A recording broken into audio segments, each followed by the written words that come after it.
Brayseis has her new pseudo-dragon, familiar, so the group are ready to head on down and go see Ismark about his quest. On approach to the manor, they can see that it is run down and hasn't had maintenance done on it in quite some time. Pulling up just short of the door, they look either side of the house and can see where the grass has been pushed down, cutting a tight perimeter around the property. Someone has indeed been skulking around. And having a quick look before they go in, they also can make out that there is both humanoid and animal track marks left around the property. Ymir knocks on the door and calls out. Ismark lets them in. It is, or it was, a grand entrance at one time, and the characters walk through the entrance hall into the parlour, where a coffin has been placed in the centre and the room has been cleared all but of a few chairs. A lady dressed all in black, with auburn hair and a striking complexion, sits there next to the coffin. Hello, my name is Ireena. I'm glad you've come to help. My dear, we're here to help, says Ymir. We have learnt that you have been attacked by creatures, and I've been speaking with Father Donovich. He says there is an Abbey of St. Markovia in Kresk, some days away. We believe that is potentially the safest place to get you to. He also has told me there is a church of St. Andrews in Vallaki, halfway. We would like to do our best to see you to safety. I would appreciate that very much. Thank you, Ymir. But I could not leave until my father has been laid to rest. Ismark has been too concerned for my safety to allow us to go outside and bury my father. Please, help us bury my father, and then I'll be ready to go. Very well, says Ymir. Myself and Heslant will stay here. We will keep guard of you in this place. When our companions, Genji and Brayseis, will push on ahead and prepare the plot at the cemetery. With that organised, Genji and Brayseis head back up to the church to make sure there is a plot ready at the cemetery for Kolyana Indirovich's body to be laid to rest. While hanging around and making small talk, Ymir also notices that Ismark does very much resemble his father, Kolyana, and Kolyana resembles his father from the paintings around the house. It does seem like they're almost copies of the same very alike men. They receive word that the plot has been prepared, and so they take up the coffin and move up to the cemetery. Heslant and Ymir assist Ireena and Ismark to move their father's casket up to the cemetery behind the church. Once up there, Father Donovich starts presiding over the ceremony. Partway through, a black carriage arrives at the gate. This stops Father Donovich mid-sentence, and when Ireena and Ismark look over, Ireena visibly cries more, and Ismark holds on to Ireena. Out from the carriage steps a dark elf. Not a drow, but not a normal elf, something in between. The group can start hearing quiet screams in their head, coming from somewhere they can't pinpoint. This elf approaches, and Ireena is trembling. You can see that he is wearing quite fine attire. As he gets close, Ireena starts pointing and screaming out to him. You killed my father! It was your fault! Your master's fault! It is gone! The elf simply replies, "Please, I'm not here to fight. I'm only here to pay the respects for a loyal servant from my master." The dark elf lays a black rose down on the casket, quickly pays his respects, and then steps back. He nods to Ismark and Ireena out of respect, and then starts wandering back down to the carriage. The screams grow quieter, and the elf climbs in and rides away. The group aren't able to gauge the significance of this elf or the black carriage, but the locals seem to be taken back by it. The ceremony concludes, and Ismark, escorting Ireena, starts to take her home. He says to the group, "Please, give us till tomorrow to have our effects sorted, and we will be ready to leave." With that, the group are left in the cemetery to fill in the grave. Father Donovich stands for a little while, and then he goes over and sits down and dabs his forehead. Once completed, the group walk over and talk with Father Donovich about this town, who that guy was, and what's going on here. Father Donovich tells the group, But that man his name is Rahadin. He works as the lead hand for Lord Strahd. That carriage is known to travel these lands and keeps people in check. People know Lord Strahd is watching when the black carriage can be seen. But I grow weary now from such a day. Would you gentlemen please excuse me? I wish to retire for a little while. I have some things that need tending to.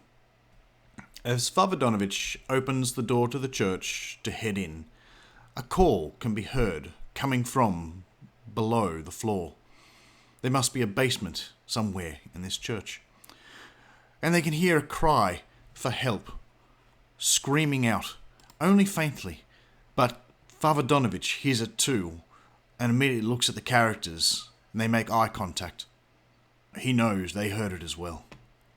What can be heard coming from the basement floor is, "Help me! I'm starving!" The group now are highly suspectful of Father Donovich, and push in after him as he goes to close the door, but burst into the rear of the church. Ymir pushes Father Donovich down into one of the pews and interrogates him. What's the go here, Donovich? Why is there someone screaming from below? Please, it's not what you think. It is my son. He needs to be kept down there for his and the town's safety. What do you mean? For his safety? You're keeping a boy trapped down there. Let him out now. You're a holy man. No, you did not understand. When I told you the story of the mage that rallied the people to the town last year, my son was one that followed, but when he came back cursed. He's not a well boy. He has the demon in him, and I'm trying to rid it of him, but I'm yet to be able to cleanse his soul. Please, do not let him out. From below, they can hear someone moving around, and they hear the cry, "I need more blood, Father. I'm hungry." The group all share a glance at each other, and Ymir keeps Father Donovich in position while Brayseis, Heslant, and Genji all search for a way to get downstairs in the church. A locked trapdoor is found, and Ymir grabs Father Donovich and drags him over to it to unlock the door. The group unlock the hatch and go down.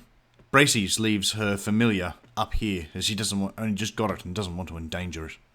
Heading down the stairs into the darkness, they can just make out a boy at the far end of the room.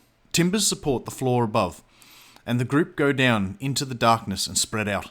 Not sure of what to expect, the group are approached by what looks like a malnourished, pale, scraggly young teen.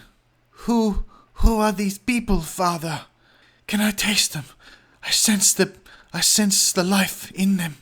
Just from looking at this kid, the group can work out he's a vampire. You've been keeping vampires in the basement of your church. That's why you haven't been running sermons, isn't it? That's why you've been pushing people away. Heslant seems to be fixed between the boy and Father Donovich as he's trying to work something out and piece something together. Brayseis says to Donovich, Father, you cannot control this beast, nor have you been able to change him in the year you've had. You endanger everyone in this town by keeping it. You must destroy it. It is no longer your son. This creature is a vampire.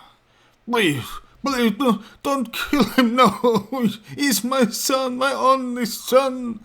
I've got nothing left to live for. Everything has been taken from me. Please, don't kill my son. The group are not convinced and decide to destroy the vampire. They lunge in and start fighting, and during the fight the group realise what weapons are more effective than others. Heslant is having trouble hitting the vampire, so he moves over to healing, as Ymir is having quite a tough time staying up. Genji standing back, throwing darts and healing the cleric. Brayseis, having hexed the vampire, uses her agonizing blast and psychically screams into the child's mind, killing it. Father Donovich is standing back in shock. Heslant, not quite fully prepared for dealing with vampires, decides to use the silver sword and cut off the vampire's head and throws it at the feet of Father Donovich. Look at this abomination you kept alive! In the church near, have ya? Something seems to be going through his head, and he finally comes to a conclusion. And tell me, when me and Simone rocked up here on Death's door, did she die of her wounds? Or did you feed her to this creature? Please, no. It was the only way to keep my son alive. You didn't deserve to live. By Thor's hammer, I should see vengeance taken upon you. And with that, Brayseis throws a ball of crackling energy and rips a hole straight through his abdomen. Father Donovich drops to the floor. Ymir walks to him and holds his head in his lap. Father, your son is now with your God, but your transgressions are beyond hope. What you have done was not in your faith, and as such, I believe you've condemned yourself. I only wanted my son back, Father Donovich whispers as life finally leaves his body. With that, the group have cleansed the evil from this church. They gather the bodies and some wood from the broken pews upstairs, and they set the corpses alight, burning them. Once complete, the group head down to the Burgomaster's Manor to spend the night there and be ready to depart in the morning with Ismark and Ireena. And with that, we get ready for the next chapter, as the group will depart the town of Barovia.